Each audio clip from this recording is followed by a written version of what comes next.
Hey everyone, welcome back to the Riffsphere channel. In this video, we're installing Overseerr. Overseerr is a request management and media discovery tool built to work with your existing Plex ecosystem. To get started, head over to the Apps tab, then search for Overseerr. Choose your preferred release group and hit that install button. Ensure the name is correctly set, and switch the network to our custom network. Now, let's dive into the More Settings section. Configure the app data path to point to the Overseerr folder in our app data share.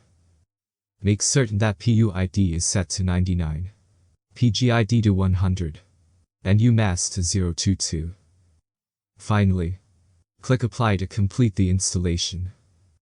Thanks for tuning in, and don't forget to like and subscribe for more great content.